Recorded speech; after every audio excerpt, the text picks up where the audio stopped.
7ই November বিপ্লব সংহতি দিবস উপলক্ষে বাগেরহাটের মোড়লগঞ্জে আলোকচিত্র প্রদর্শনী অনুষ্ঠিত হয়েছে। আমরা জানি যেখানে যে আসলে দীর্ঘ প্রায় 17 বছর যে ফ্যাসিস্ট সরকারের যে বিভিন্ন কর্মকাণ্ডের কারণে রাস্তায় তারা বের হতে পারেনি এবং নানান রকম কর্মকাণ্ড বাধা প্রদান করা হয়েছে। এই কারণে আসলে তারা প্রকাশ্যে কখনো এই ধরনের প্রোগ্রাম তারা দেখাতে পারেনি এবং যুবদল ছাত্রদল যারা রয়েছে তাদেরকে এই বিপ্লব এবং সংহতি দিবস তারেক রহমানের যে 31 দফা রাষ্ট্র কাঠামো নিয়ে যে বার্তা, সেই বার্তা পৌঁছে দেওয়ার জন্য এবং এ ধরনের আয়োজন করেছেন। আমরা জানি যে আসলে দীর্ঘদিন ধরে তারা বঞ্চিত ছিল এবং রাজনৈতিক সম্পর্কে তারা যে অনভিজ্ঞ ছিল, সেই জায়গাটায় তাদেরকে পৌঁছানোর জন্যই কিন্তু আজ এই ধরনের প্রোগ্রাম করেছে। আমরা কথা বলছিলাম এখানে যারা রয়েছে এবং অনেক যারা এখানে উপস্থিত হয়েছেন, নানা বয়সী মানুষ এবং আবাল বৃদ্ধ বনিতারা রয়েছেন, তারা কিন্তু আমাদেরকে জানিয়েছেন যে আসলে এই ধরনের প্রকাশ্যে আসলে এই আলোকচিত্র প্রদর্শনী আমরা দেখতে পারিনি এবং আমরা অনেকেই অনেক বিষয় জানতে অজ্ঞ ছিলাম।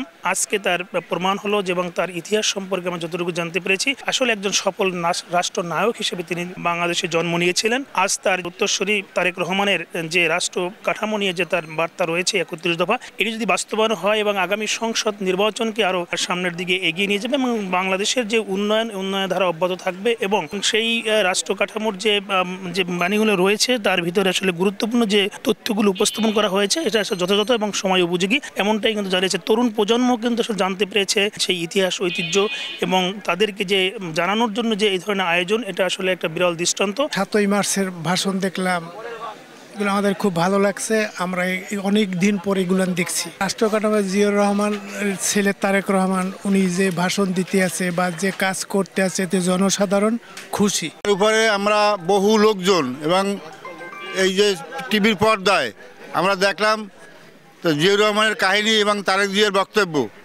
এরকম আমরা কোনোদিন দেখিও নাই। আমরা দেখে খুব সন্তুষ্ট হয়েছি। আজকে এই প্রদর্শনীর মাধ্যমে আমাদের নতুন প্রজন্ম এগুলো জানতে পারলো, দেখতে পারলো। আগামীর রাষ্ট্র কাঠামোর যে 31 দফা, সেই 31 দফার সমস্ত বিষয় বিস্তর আলোচনা হচ্ছে, সেগুলো আমরা দেখতে পাচ্ছি।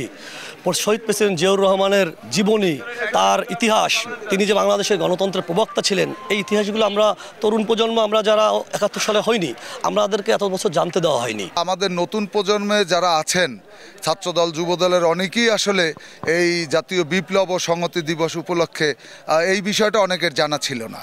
এইটা আমরা প্রদর্শনীর মাধ্যমে এবং আগামীর রাষ্ট্রনায়ক জনাব তারেক রহমানের যে 31 দফা রাষ্ট্র কাঠামো মেরামতের যে ঘোষণা দিয়েছেন, সেটাকে আমরা আলোকচিত্র প্রদর্শনের মাধ্যমে আমরা সবাইকে জানিয়ে দিতে চাই এবং ইনশাল্লাহ অনেক সাড়া পাচ্ছি।